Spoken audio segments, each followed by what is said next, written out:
Ассалаумағалейкум қадірменді YouTube арнасының көрермендері. Бүгінгі видеода біз осы үйдің сейсмопоис құю барысында жұмыстармен толықтай таныстыратын боламын. Видеоның ішінде қанша ақша кетті, қанша материал кетті, барлығын сіздерге айтып кететін боламын, достар. Келесі видеода төбе жабуға қатысты қызықты әрі пайдалы ақпараттармен бөлісетін боламыз. Видеоны жіберіп алмас үшін арнаға тіркеліп, лайк басып, пікірлеріңізді комментарияға жаза кетіңіздер. Өздеріңіз білесіздер, үйім өртеніп кеткен болатын. Соған қатысты өзіме шағын еуропалық стильде, заманауи үлгіде салып жатырмын, достар. Осы үйді сіздердің көз алдарыңызда салып шығатын боламын. Арнаға тіркелуді ұмытпаңыздар. Ал енді видеоны тамашалаңыздар.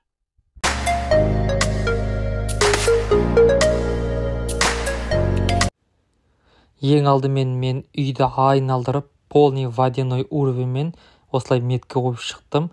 Осы меткіге шуруп қатайтын бе, жоғарыда тұрып, метрокмен дәл осылай 215 сантиметр көтердім жоғарыға.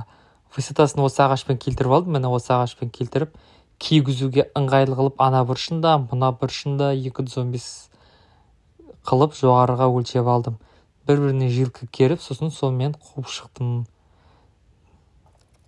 Міне кигізуге де ыңғайлы, жасауға ыңғайлы, дәл осылай жилкінің бойымен жасап шықтым.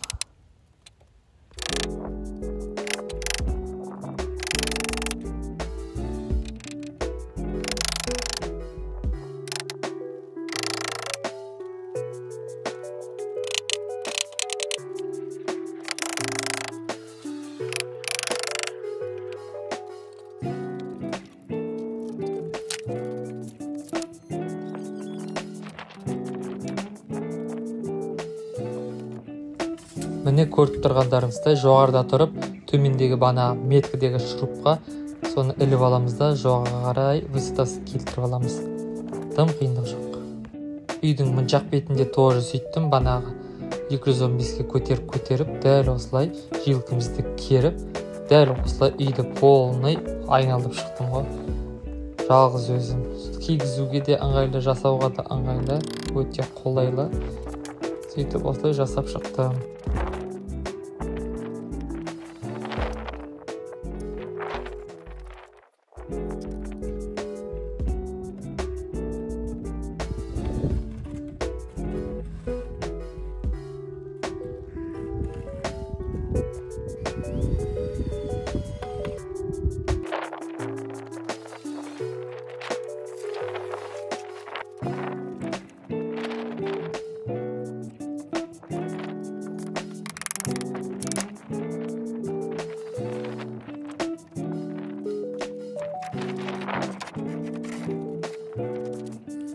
Апалканы құрып болғаннан кейін ішіне 2 қатар арматураны осылай жібердім. Үстіне осылай бір-біріне керіп кетпесін деп, бір-біріне тақтай осылай қағып тастадым шуруппен.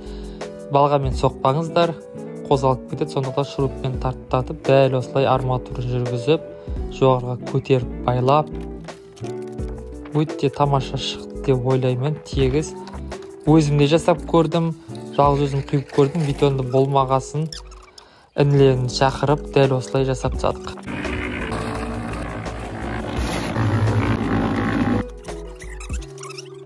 Айта кететін жайт, осы сейсмопоис құю барысында арматура, 33 ту арматура алдым, 6 метрліктен.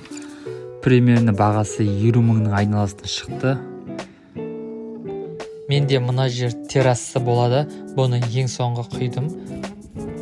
Цемент 11 мөлшек цемент алдым, 32.600 теңге шықты. Сонда жалпы осы сейсмопоисқа 80 мың теңгедей ақша кетті. Осы жердің апалкысын құру маған кішкені қиындау болды. Уақытымды алды, бір өзіме кішкені қиындау болды. Бірақ адам болмағаннан кейін кімді күтесің? Өзің жайлап жасай бересің. Сөз бар, осы үй салғанға Алла тағала көмектеседі деп, осы үйді жалғыз өзім почти 90% өзім қалап, өзім бітіріп шықтым ғой. Алланың қалауымен дәл осылай апалкысын құрып, ішіне арматурын тоқып, осылай 4 қатар арматурын жібердім, ішіне тоқып, мықтап астарын тіреп. Сейсмопоисын құйып шықтым, теп-тегіс әдемі шықты. Достар, келесі видеода төбе жабатын боламын, соған қатысты видеоны түсіретін боламын. Ол үшін сіздер арнаға тіркеліп, лайк басып, пікірлеріңізді комментария жаза кетіңіздер. Қазақ тілді арнаны қолдап кетіңіздер, достар. Сіздердің қолдауларыңыз мен үшін өте маңызды, өте қымбат, достар.